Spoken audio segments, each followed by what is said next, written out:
Surf stories are a big part of what we do. Yeah, we all know a few, don't we? And being surfers, we all know that the telling of our tales is quite often half the fun.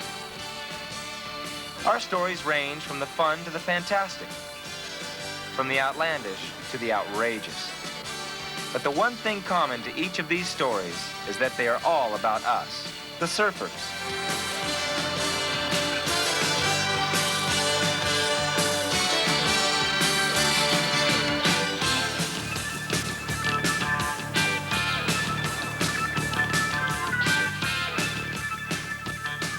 Yeah, we're the people who play in the ocean every day.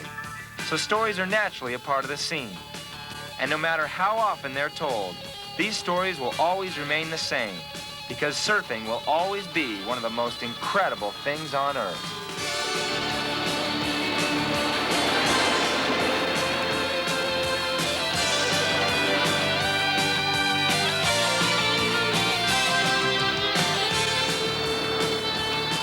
Mike Parsons told me about this one the other day, and he didn't even have to exaggerate. Yeah, surfing's pretty hot. And you know, one of the best things about it is the freedom to do it any way you please.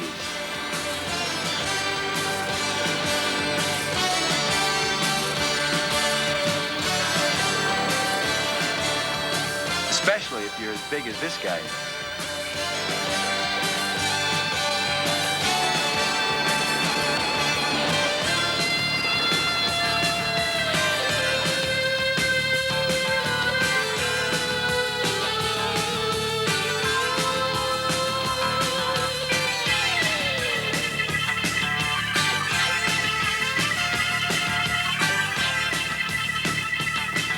Now, Sean Thompson is a surfer who rips Sunset. And he'll tell you that anyone who says that they weren't scared when they paddled out at this place for the first time is telling you a story. And you can bet that this guy paddling out in front of Michael Ho had one hell of a story to tell when he hit the beach.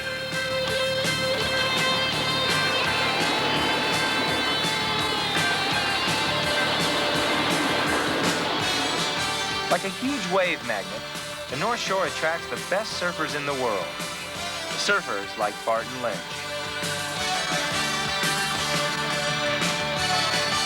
Barton came within an eyelash of winning the world title, and with surfing like this, it's pretty easy to see why he's considered one of the best.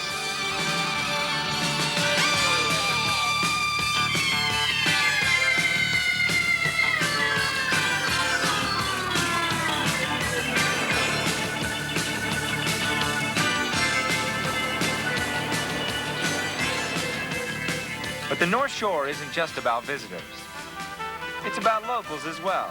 And down at Haleiwa, we caught up with Kerry Tarakina, tearing down to his local break with the enthusiasm that's always a part of a stoked young surfer.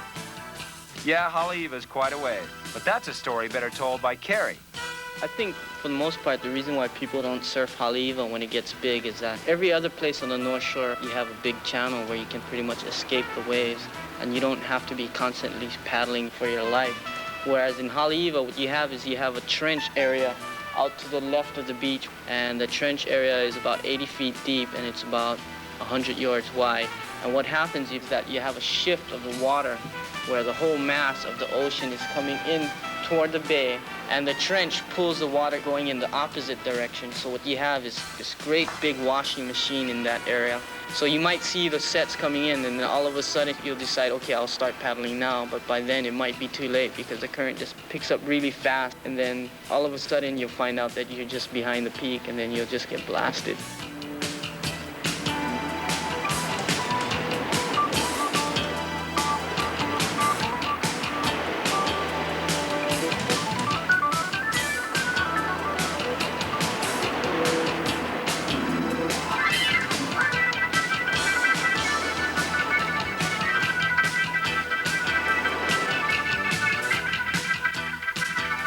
Another stoked North Shore local is Brock Little, who looks forward to surfing with the best.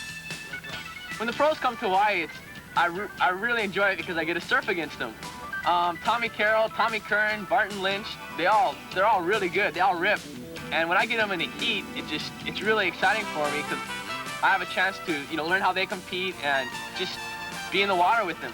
I recently beat Tommy Carroll, and that was probably the highlight of my winter.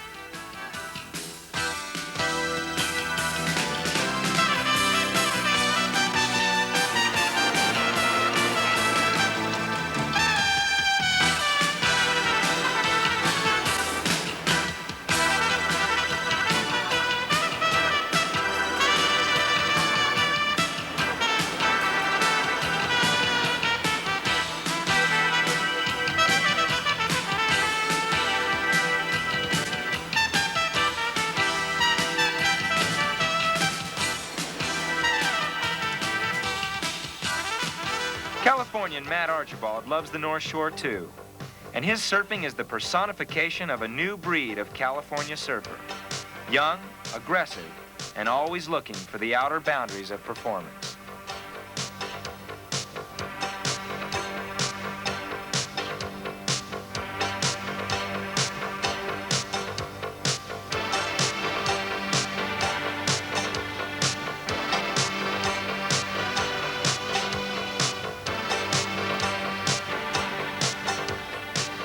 I think I got a really good chance of making pro surfing, because every time I go out in the water, I'm gonna surf as hard as I can, push myself as far as I can, because I don't know what my limits are.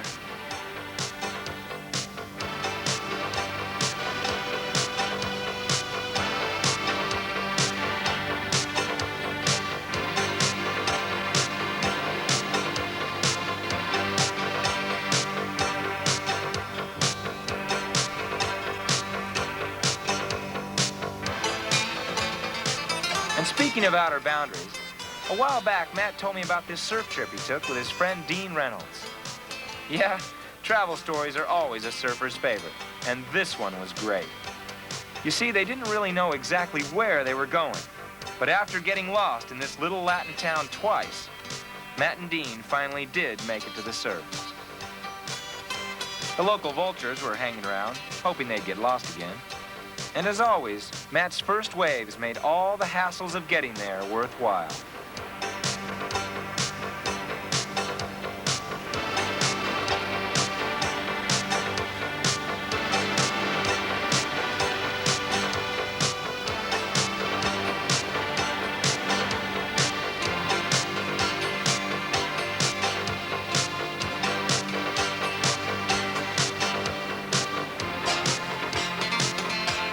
Matt was testing the speed of his board on this wave.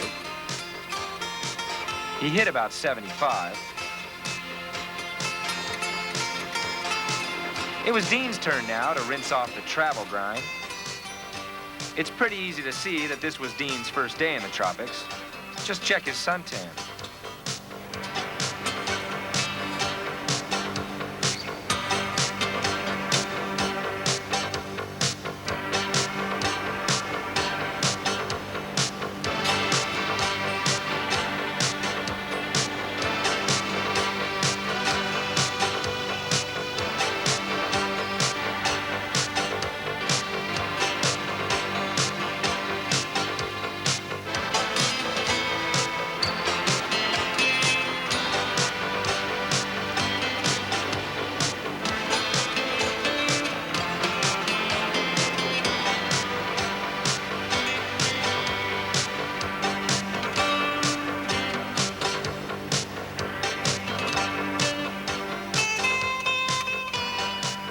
Yeah, that first session is always the one you remember best.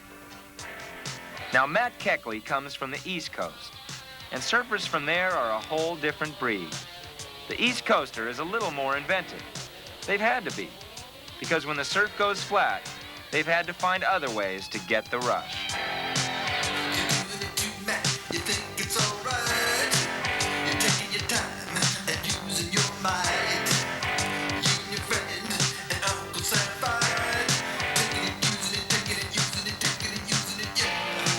And while these guys are racing down the beach, let's head back to the swamps and see what's up there.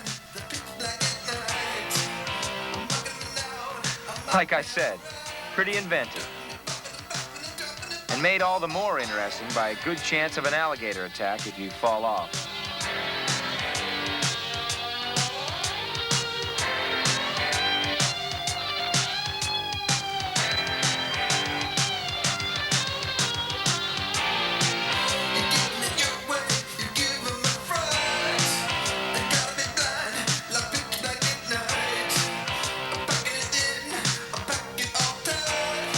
This guy just couldn't stand it anymore and had to try the wave alone. Of course, if he falls, his face ends up in the props. That's an attitude for you. Yeah, the North Shore is a long way from being dragged behind a boat in some Florida bayou. And Matt Keckley is one surfer who is obviously stoked. One of the things that's made the transition a little easier for me coming from Florida into Hawaii is traveling on the tour, surfing waves in places like Western Australia or places like, I've been to Peru, and all these places have really big waves comparable to Hawaii, and so I get a lot of practice at these places. Other than that, it's just, coming here every winter and trying to pay my dues.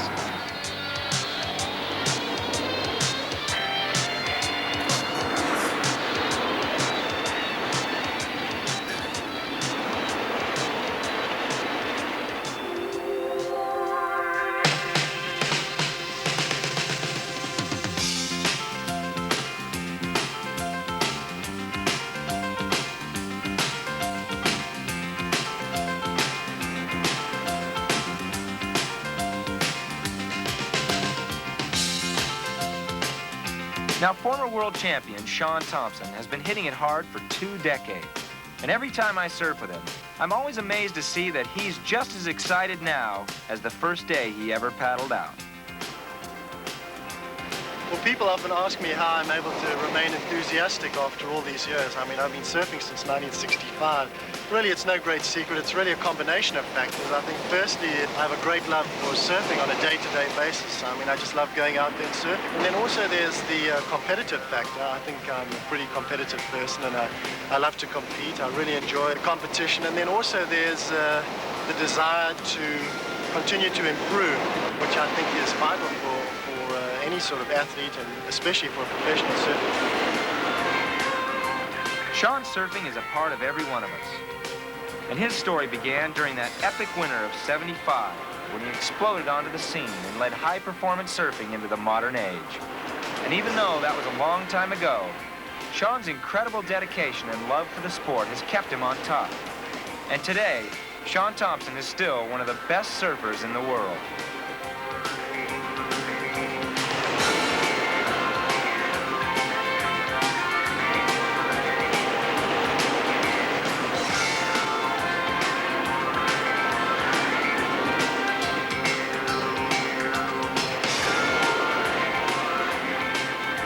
Okilupo is brand new to the scene, but his North Shore surfing is already showing the maturity that allowed him to capture the prestigious Pipeline Masters title.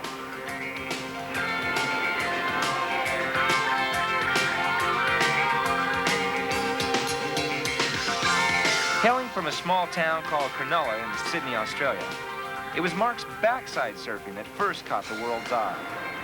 And after an incredible run on his first tour as a professional, Aki vaulted himself up into the top ranks with a confidence that seemed sure to keep him there for a long, long time.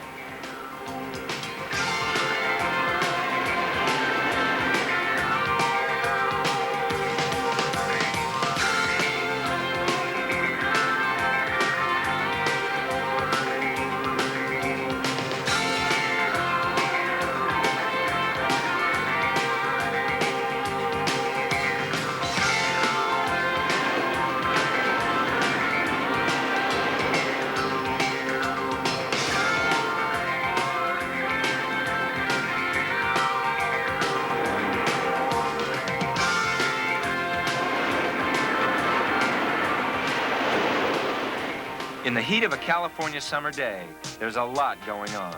Just take, for instance, the story of local surfer Sean McGonigal. This is Juan Grande with the 91X Beach and Surf Report. Buenos dias, gringo. It's looking pretty good down here at the beach this morning. City beaches are running about 2 to 3 feet. The swell's out of the south, so I think up in the North County we're going to have some pretty good waves, particularly in the trestles area, maybe 5 to 6 foot today. It's too bad if you guys got to work, because I'm going surfing.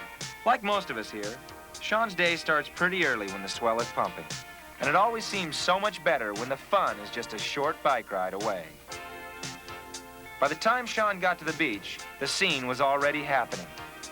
And a few of the grommets lined up to watch him paddle out on a new experimental shorter design and put it through some paces.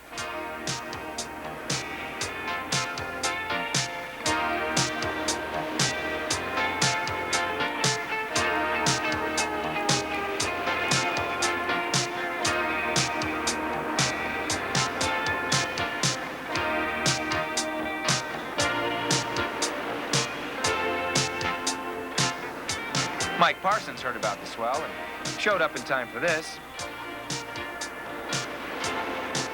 Here's Sean coming in to sand his fins a bit.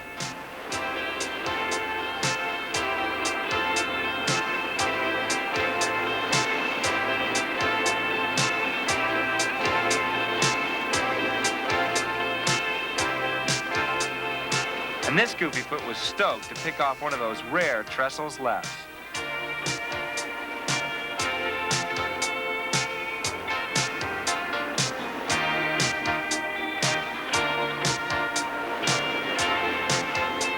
Yeah, it was just another California summer day. And surfers like Sean McGonigal know how to make the most of them. Now, no California summer is complete without a big day at the wedge. And every time it happens, the foolhardy and the brave are there to meet it. These waves are big, lumpy freaks of nature, and those who ride it wouldn't miss it for the world.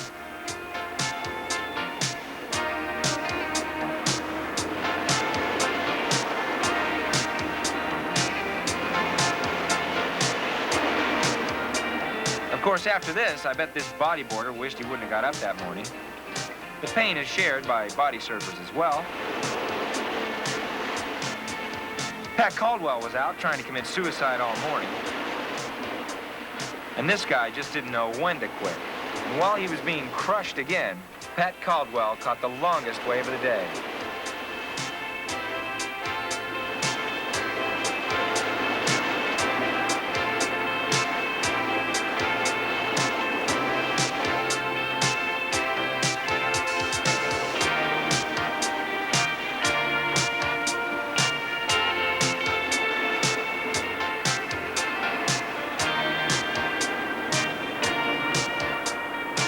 We're not quite sure if riding in the sand counts.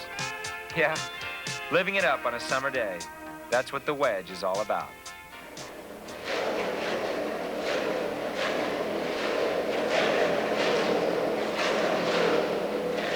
California's summer fun isn't just reserved for the beach.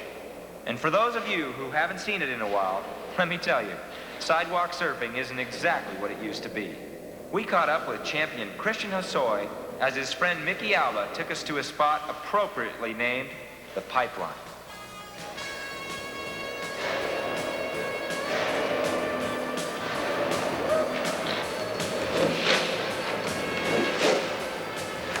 Here's Steve Mohammed Alba with his custom headgear, skating as if he had nothing to lose.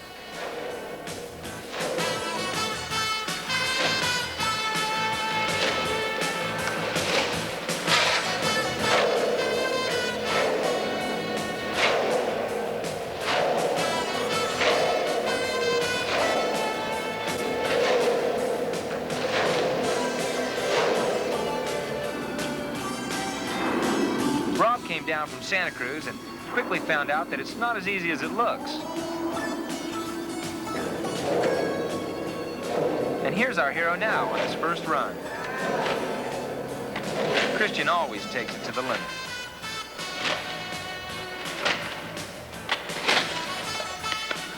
Although all this fun is thirsty work, it doesn't slow down the boys.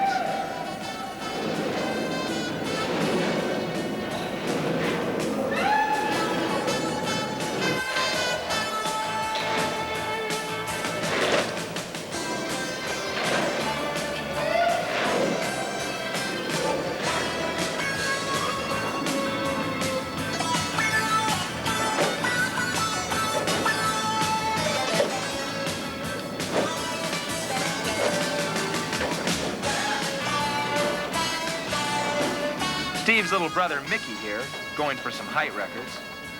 Steve forgot to tell his little brother that this next move is impossible. Mickey had to learn the hard way. About this time, the boys were getting restless for something new and decided it was time to head down to the park. So Christian showed everyone a shortcut. Of course, he neglected to tell them that you had to take it at 40 miles an hour.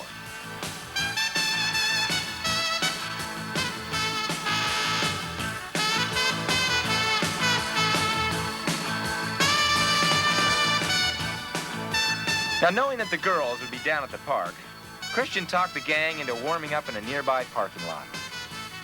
The boys weren't quite sure about this, but they gave it a try anyway. Street skating today is getting very big because it's a lot easier than vertical skating, freestyle skating. And it's more fun. You can do anything, you thrash anything. It's like something where you're just in the street and you could terrorize because the street is just a public place for you to play. It's like a playground. And it's getting rad, like bio. You can already say it's bio. All this paid off when they arrived and Christian set the place on fire. There's wall riding now. You could go up a 90-degree angle. And street skating is almost another category in skating. They're doing tricks that are even, getting to be harder. They're street tricks. They're not even vertical tricks anymore. You can't do them on vertical. They're made for like the street ramps, the curbs, the walls. And although Christian was having the time of his life, the heat did start to go to his head after a while. Now, by this time, the boys were pretty disappointed that their mad efforts had only attracted 2 girls. So Christian, like all good leaders, used his contingency plan.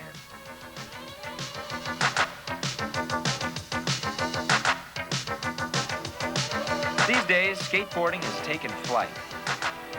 The ground is just a transition for the air.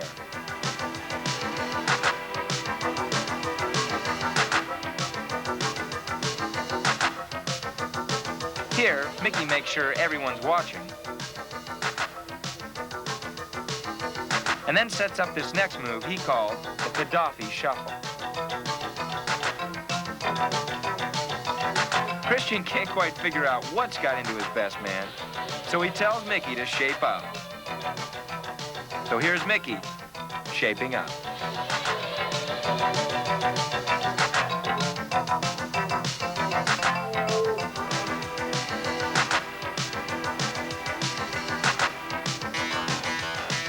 Older brother Steve decided it was time to drop in for a while.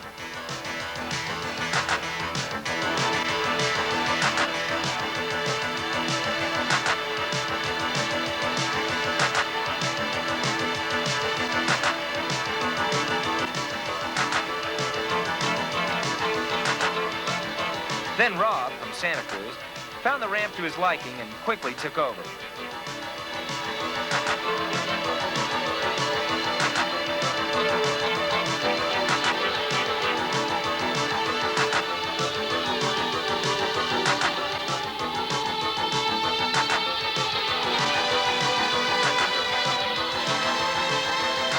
Well, Christian saw that the boys were getting a little worried about all this, so he decided it was time to clean up Dodge City by showing everyone why they call him the main man.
Yeah, skateboarding stories will always be a part of the California summer.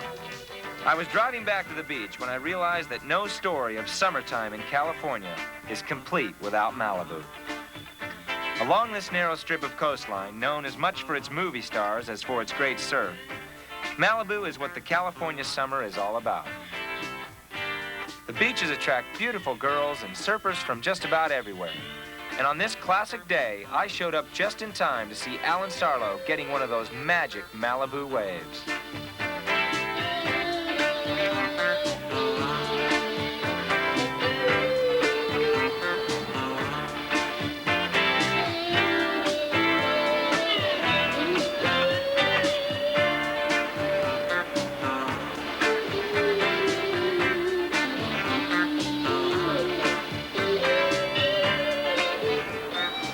Sean Thompson came down to surf the last swell of the season.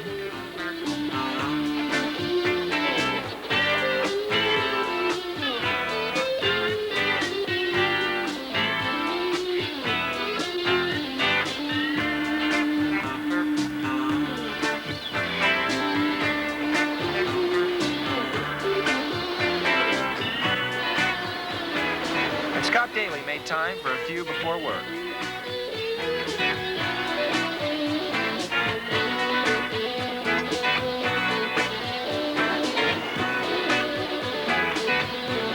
Nice move, Scott.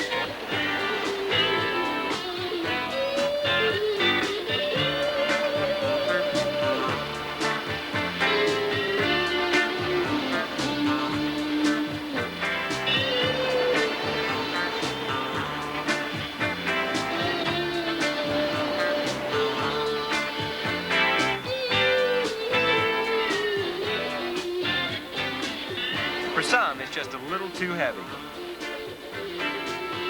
But make no mistake, when Alan Sarlo takes off at third point, people get out of the way.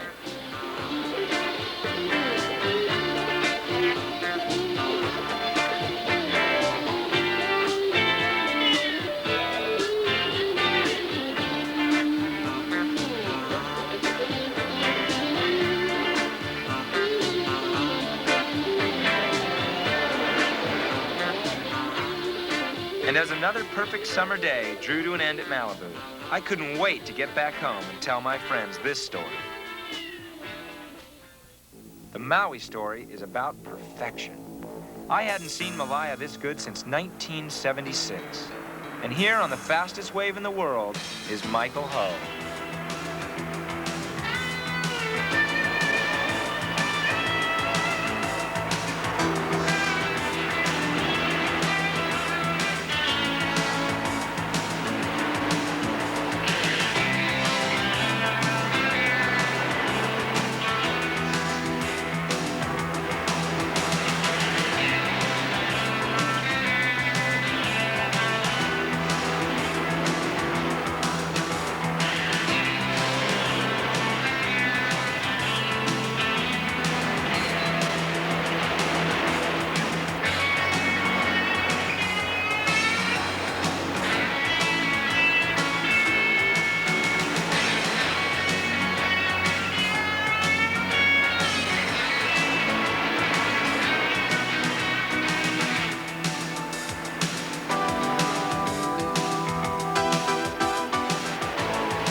Also over from Oahu was Bobby Owens.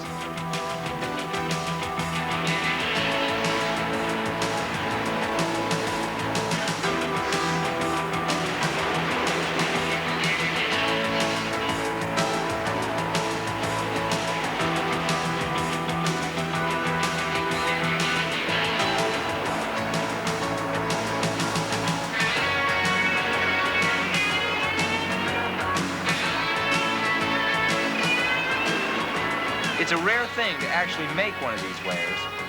The main thing about Malaya is seeing just how far you can go before finally getting picked off. This perfect setup has to be seen to be believed.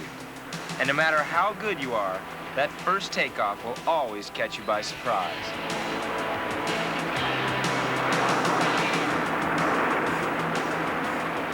Kneeboarder Ray Pino is one of the best surfers on Maui. And for him, it's always overhead.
Now, Maui is a mellow kind of place. There's never any reason to be in a hurry here, so most just kick back and enjoy the scenery. On Maui, there's plenty of secluded beaches where you can sail with a few friends or surf all by yourself.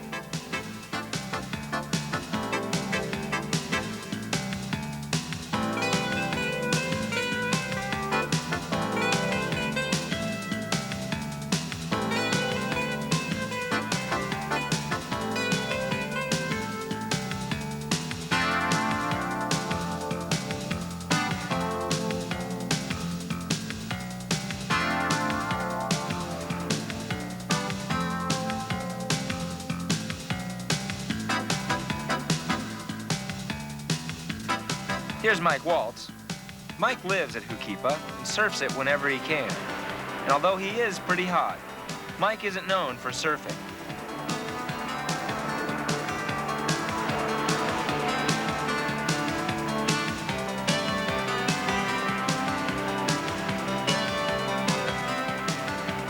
Mike Waltz is known as one of the best sailboarders in the world.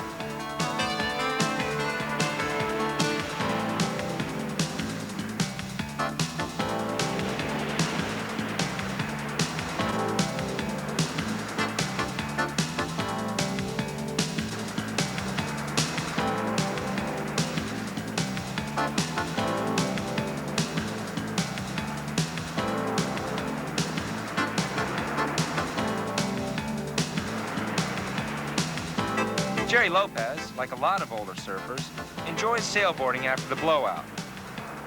Of course, this sport does have its ups and downs.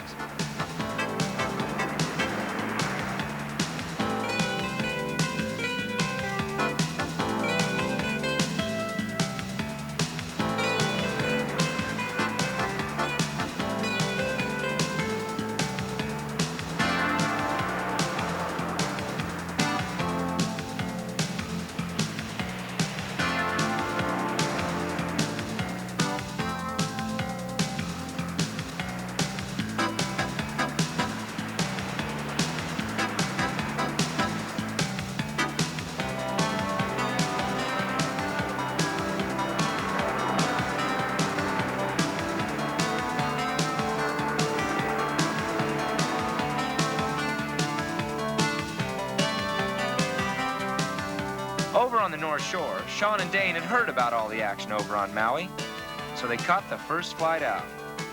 I got up on the North Shore and the waves were giant, so we decided to catch the first plane out to Honolulu. We got there really early and we got there before everybody. Well, we got to Honolulu and we saw only 5 guys in the water. We couldn't believe our eyes. We thought something was wrong. Then we drove to the middle of the bay and Sean and I paddled out. Then we saw this giant wave that came through and closed out across the whole bay. We knew then why there was only 5 guys in the water. But we still had the adrenaline and we still had the excitement to ride these waves. So we stayed out and we started surfing the day, and it just got better and better and better as the day went on. I think it's one of the best waves in the world. It's a big peak that comes through and you can take off behind the peak and pull in, and then there's another bowl that wraps around on the end, and if you can succeed pulling in through the back door and coming out, then you know the victory of riding Honolulu Bay.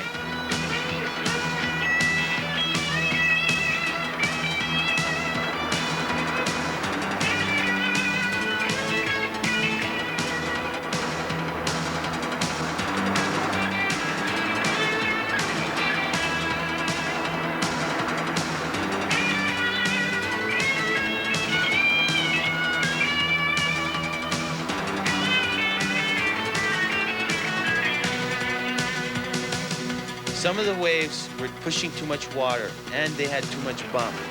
On the takeoffs, it was really hairy. Some of them would ledge out where you would do an almost vertical drop. Then when you would get to the bottom, you would have to fight all these chops coming up the face and time it and ride a bump into the middle of the wave to be able to get a tube ride. Other than that, you were just bumping all the way down the face, then carving up to the top. But if you timed it right and you picked the right waves, you could pull it off and get a really good ride. Sean was doing these big bottom turns and hard carving off the top, off these 10-foot faces. And I swear it looked more like Sunset Beach instead of Honolulu Bay.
Stoked to surf Honolulu again, but for Sean and I, it was time to go back to Oahu. The Tom Curran story is that of a true American hero. But our story really begins back in the early 60s when surfing went by a whole different set of rules. The surfers of this era were daredevil pioneers, and the top dog was none other than Tommy's father, Mr. Pat Curran.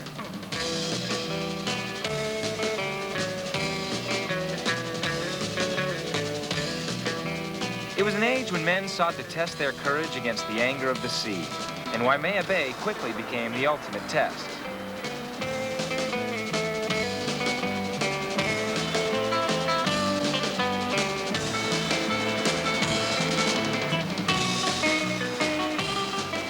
A lot of men crashed and burned here, but on this, the biggest wave of the year, January 10th, 1960, Pat Curran showed the right stuff that separated him from the rest of the pack. Of course, at this point, it was hard to say whether Pat had caught the wave or the wave had caught him. Just what kind of man was Tommy's dad? Well, you wouldn't want to buy a used car from him. And you could always count on Pat to play in the comic skits of John Severson's early surf films. Bob Cooper wasn't sure about this deal.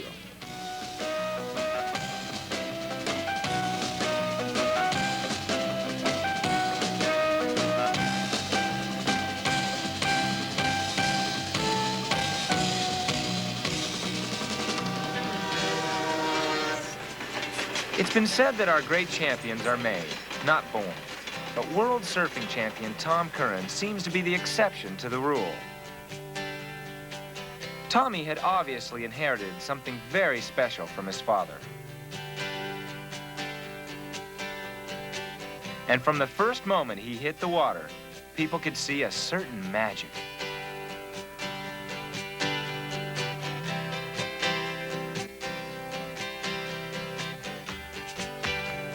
In spite of his size, an 11-year-old Tommy was big on courage.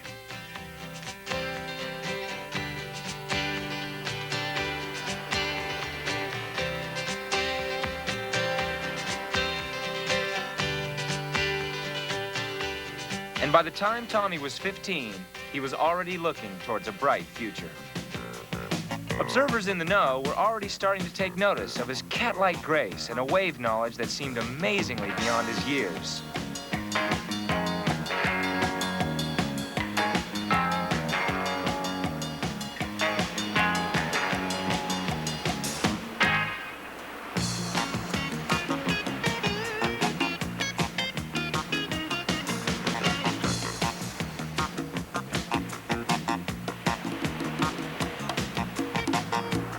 With his natural talent and strong support from his mother, Janine, Tom dominated the ranks of amateur surfing.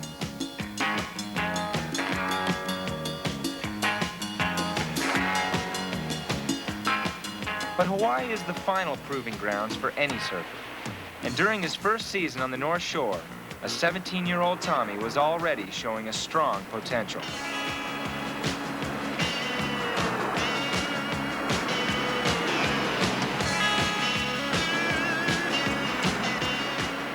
Tom shocked the non-believers by convincingly winning the first professional contest he ever entered. And what followed was the beginning of a brilliant career and a new hope in the belief of California surfing. Yes, the media had discovered an 18-year-old Tom Kern. But I could see that Tom hadn't changed. And more often than not, he seemed more concerned with the simple pleasure of riding his home break at Rincon. Yeah, it was pretty easy for me to see that a big change was happening in Tom's surfing. There was a new confidence in his wave riding, and it all seemed to be coming into focus.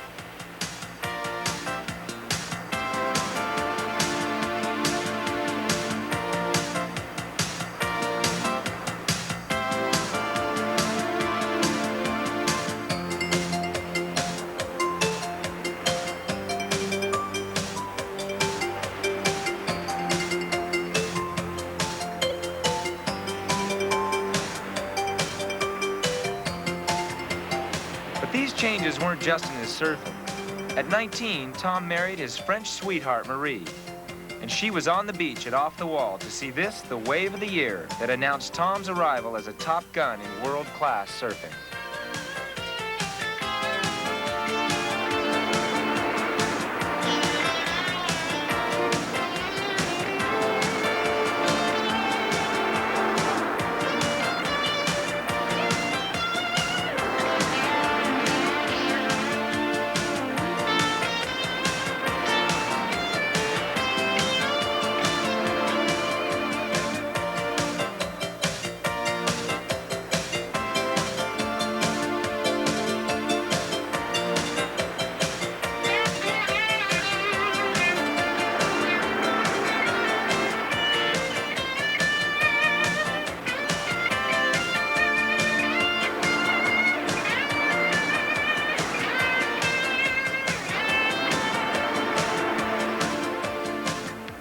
From his early childhood all the way up to his world crown, Tom has retained the simple philosophy that called him to the ocean in the first place. A deep respect for the sea and for the camaraderie of family and friends. In the middle of his competitive battle for the world title, Tom and Marie took time out to go surfing with his father, Pat, off the jungles of Central America. Far from the material world of the modern age, Pat Curran continues his own unique lifestyle. His has always been a life of simple pleasures. And what could be better than a wave like this all to yourself, except maybe sharing it with your son?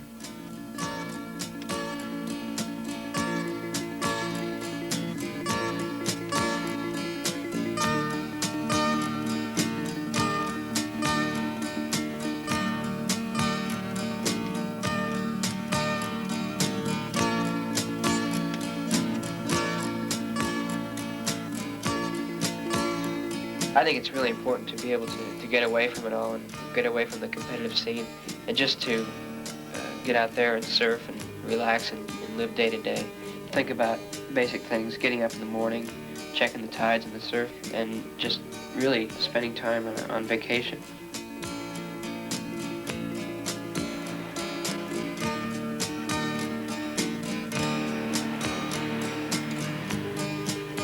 For Marie's birthday party, we roasted a pig. We butchered it right there on the beach, and fortunately for Marie, she didn't have to see all that. She was up the beach surfing, perfect lefts.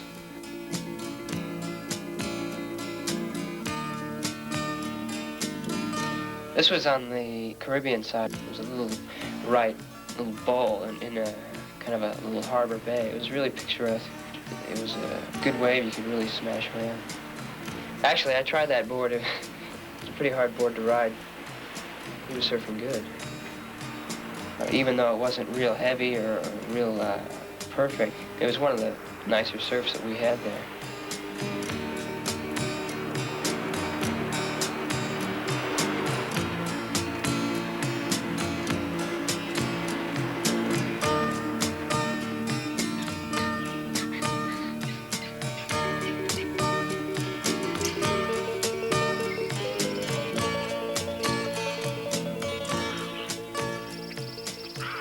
enjoy to travel with Tom around the world, especially because I surf and I have a great chance to try all the famous spots. But I don't think I could handle it if I didn't surf myself. It'd be really hard. It's a good experience to be able to surf with your wife. In the middle of winter, we surf warm water every day, so we had a chance to loosen up after being in the cold water up here, so that's really what it was all about. It was just a good sort of family get-together. Like, I used to surf with my dad a lot. One of the things that impressed me is that he had such vast wave knowledge. I realized that I did learn quite a bit from my father just surfing with him.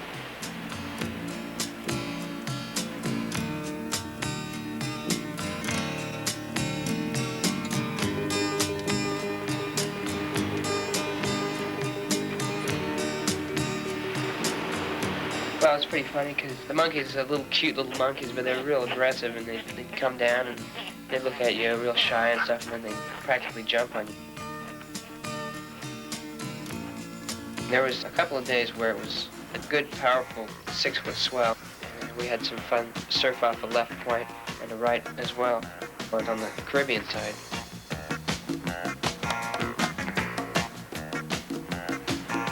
It's always important to be able to take a break from the action and get away and to be able to relax. And that also gives you energy, and it gives you a chance to really rest, and it gives you a fresh approach going back into the heavy situation of the contest.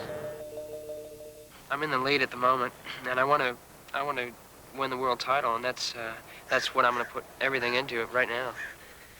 This year in Australia, Tom did just that. In the final at Bells Beach against former world champion Tom Carroll, Tom Curran pulled out the stops and charged right to the top.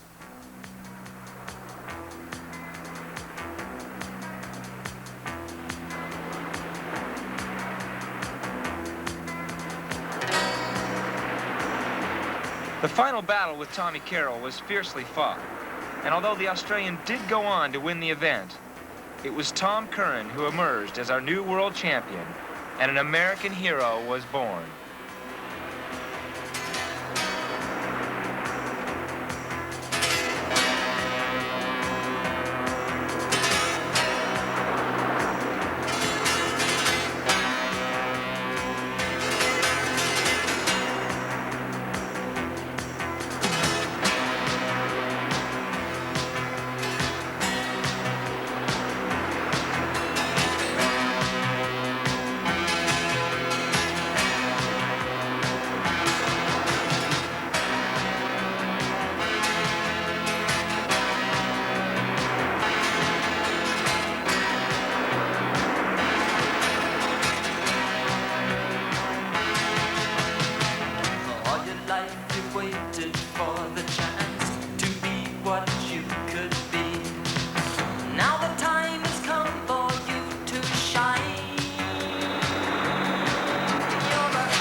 With all this success behind him, I recently had a chance to talk to Tommy.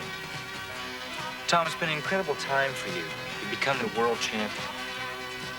What comes after that? What's the future for Tom Curran?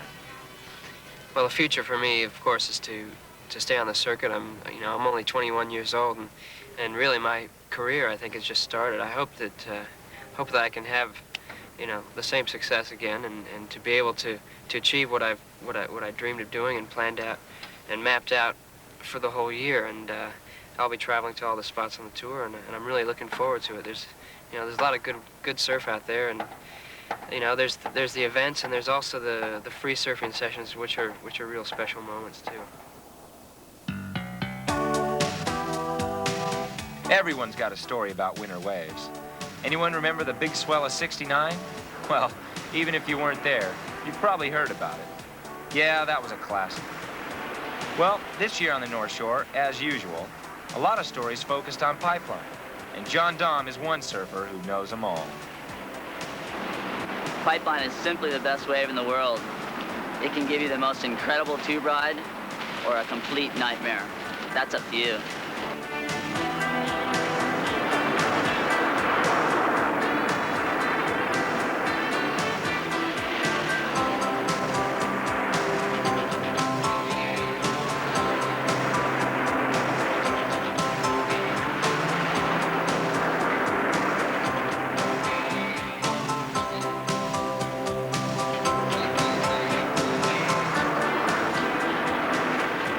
During a winter swell, Pipeline is the spot to see and be seen.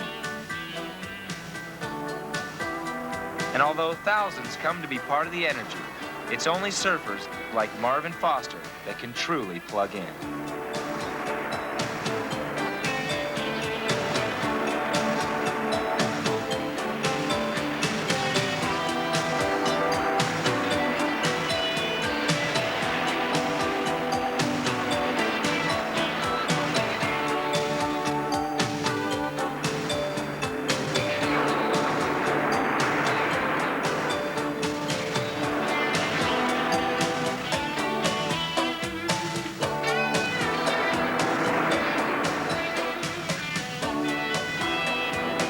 Yeah, energy is what Pipeline's all about. And no matter how good you are, even the best are never done paying their dues.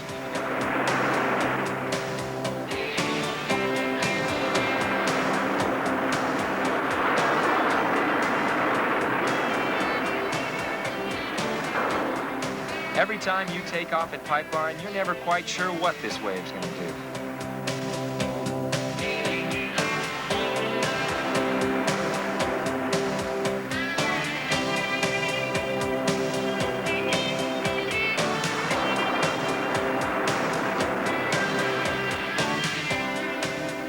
But one thing's for sure, once you've surfed the Pipeline, you'll never forget it.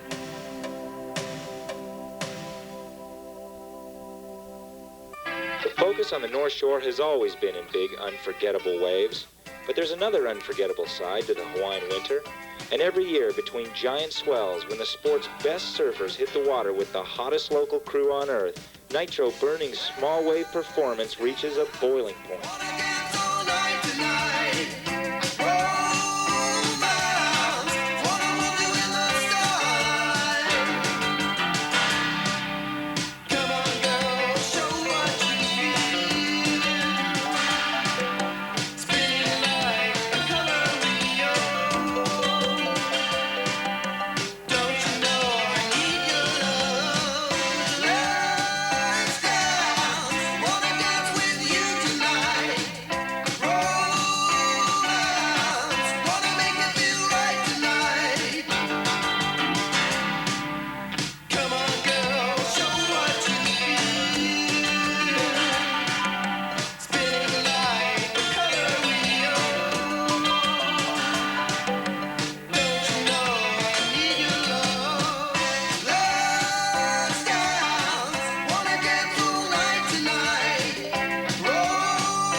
What's good about trying big maneuvers in small surf in Hawaii is that there's so much power that you can almost pull off anything, and you can attempt anything you want.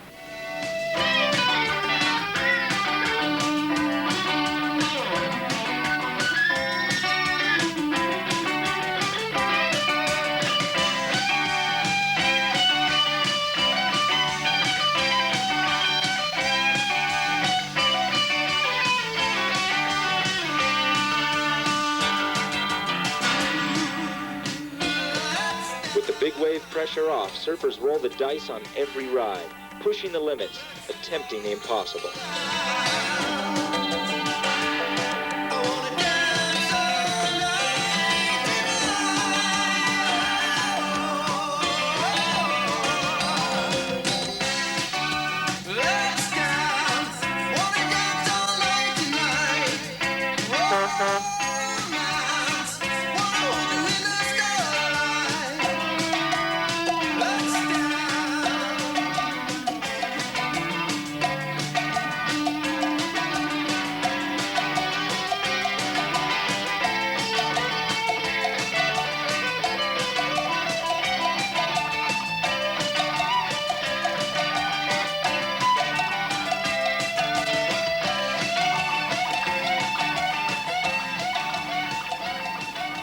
although the North Shore Arena is considered paradise for a few lucky visitors, it's always been the red-hot locals that remind the world what high-performance surfing is all about.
Pedal-to-the-metal attack, it seemed only a matter of time before the surfers began attempting the most radical maneuver on the cutting edge today, getting air.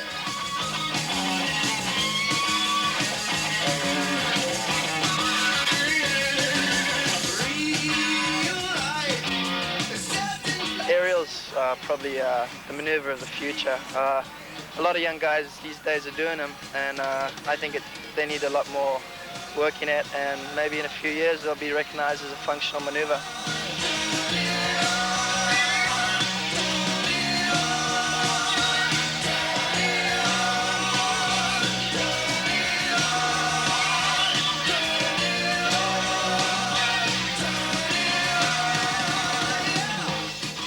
It's really hard to explain how an aerial feels. I guess you just have to do one.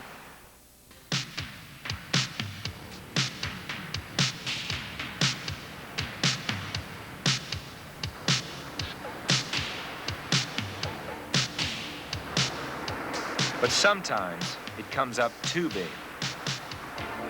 20, 30, 40 feet perhaps? Well, I wasn't going out there to find out. But a few men, like Kenny Bradshaw, were thinking about it.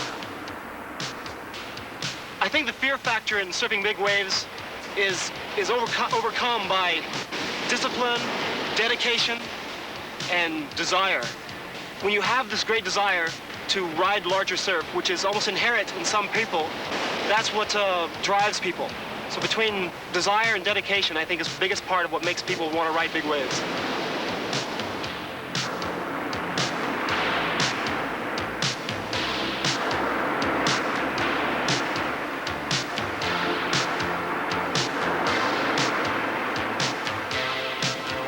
I find myself only weighing 120 pounds to take off on some 15-foot waves. You know, you just come down and you do this bottom turn, you look up, and there's this massive wall gonna break on you, and you don't know if you should come around and do a bottom turn or if you should go straight.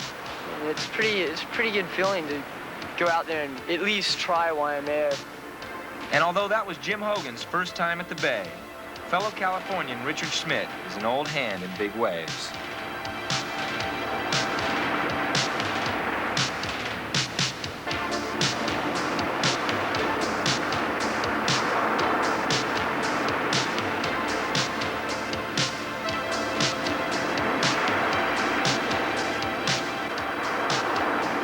This is Herbie Fletcher with his turbocharged approach to Waimea.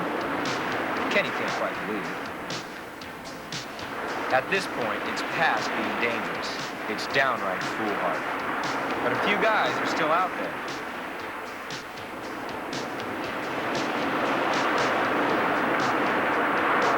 And Scott Farnsworth is one who nearly paid the price.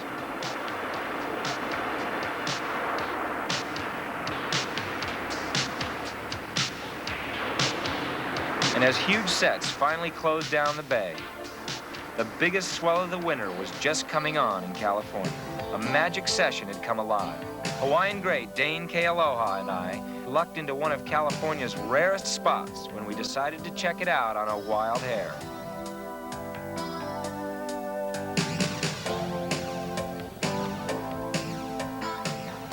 People were pretty excited when Dane paddled out, but when he spun around and offered this backdoor solution on his first wave, they were absolutely stunned.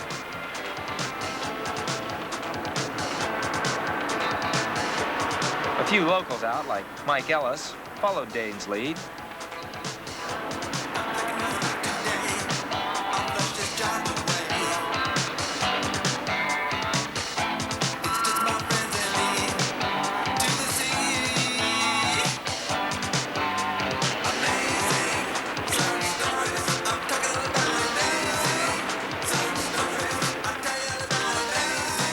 But time and time again, it was Dane whose perfect positioning put him right where he wanted to be.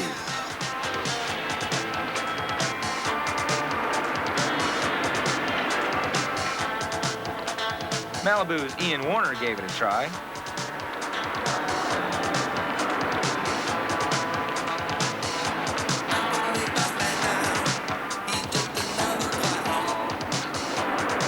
But as the tide started to drop, it became pretty apparent that Dane was the man to watch.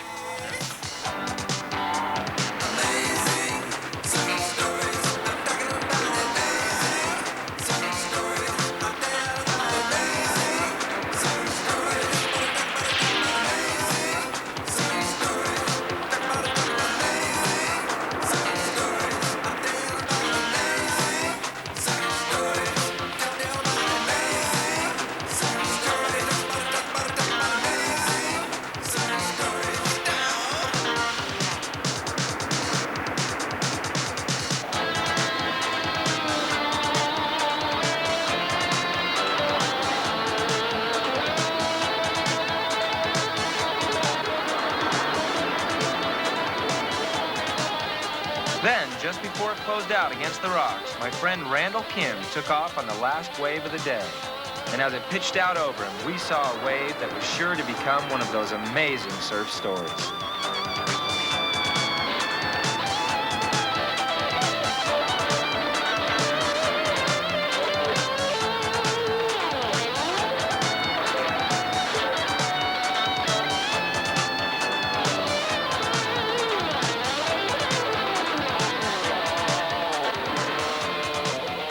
Randall was pretty excited about that.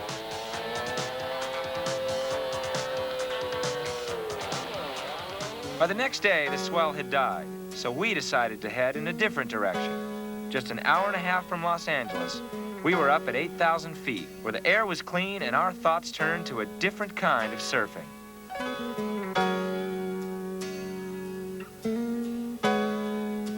Surfers Tom Sims and Dave Weaver, along with Rick Sharp and Steve McNutt, hit it to mountain high for a day of snowboarding. It was surprising to see that the new technology in snowboarding has made just about anything possible.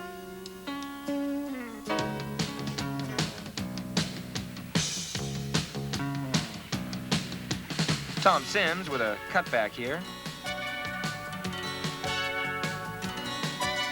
And this is Dave Weaver dropping in on a section the boys call Waimea. Nice drop, Dave.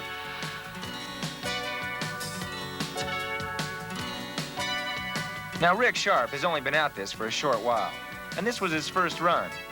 The boys were pretty stoked to see that he could hold his own.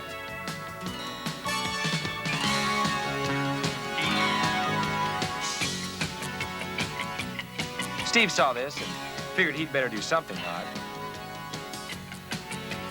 Thanks, Steve.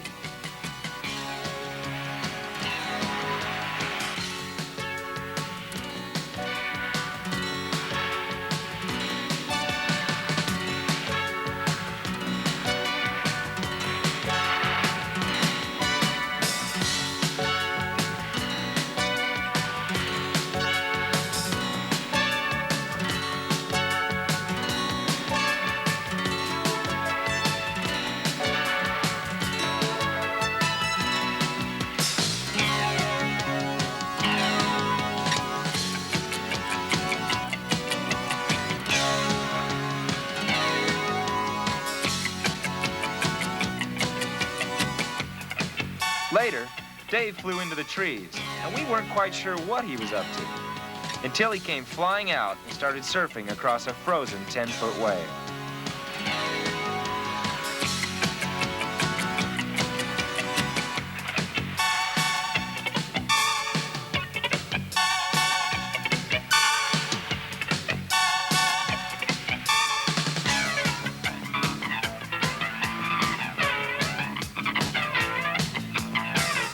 Now, by this time, Rick was feeling pretty bold, so he tried to follow the weed.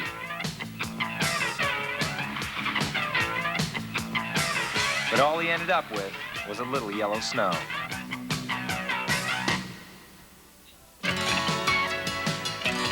Here's Tom on the biggest wave of the day as he heads for the lodge.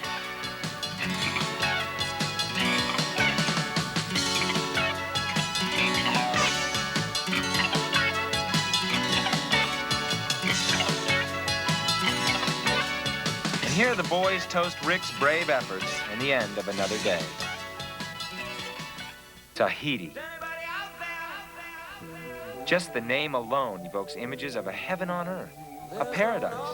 It lies out there somewhere beyond that distant horizon, patiently awaiting those who dream. Well, today's surfer shares those same dreams, and it all starts when they point at a small dot in the South Pacific and decide to become strangers in a strange land.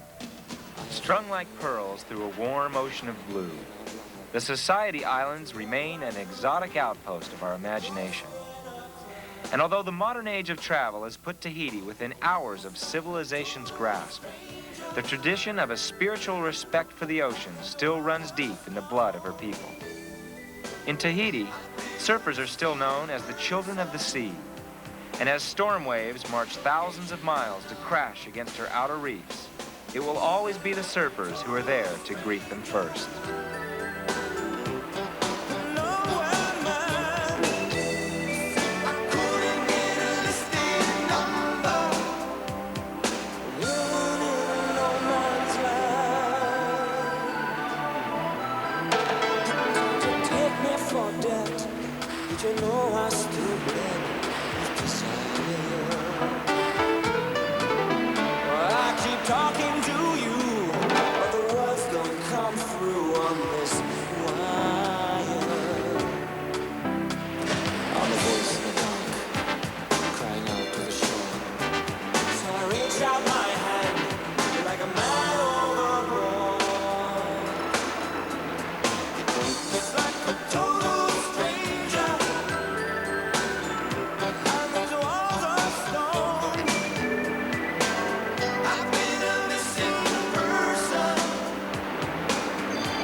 For French champion Eric Grossier and local surfer Poto, Tahiti is home.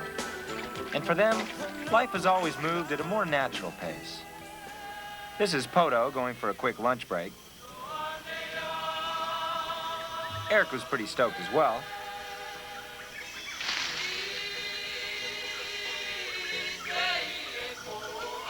In the past, it was men like Gauguin, Robert Louis Stevenson, and Jack London that were stoked with Tahiti's natural beauty, and it's certainly not hard to see why.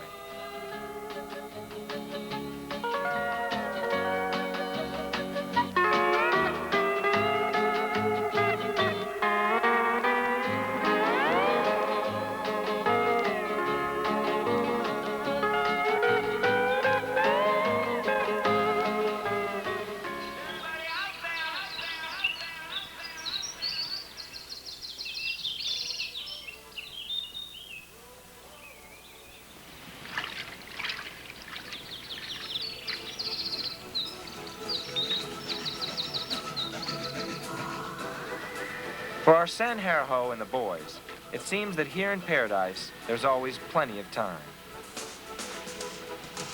There's a time to work and a time to play. And sometimes when the power of the Pacific charges toward shore like rolling thunder, there comes a time to surf.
Ah, those Tahitian dreams. We've all had them in our own way. Those private plans of escape, those secret desires to just chuck it in and get away from it all. Well, for the lucky few, these dreams can come true. And more often than not, it's the surfer who discovers that within himself, paradise is just an ocean away.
I'm Matt George, and on behalf of Scott Dietrich and Surfer Magazine, thanks for joining us. We'll be back next year with more amazing surf stories.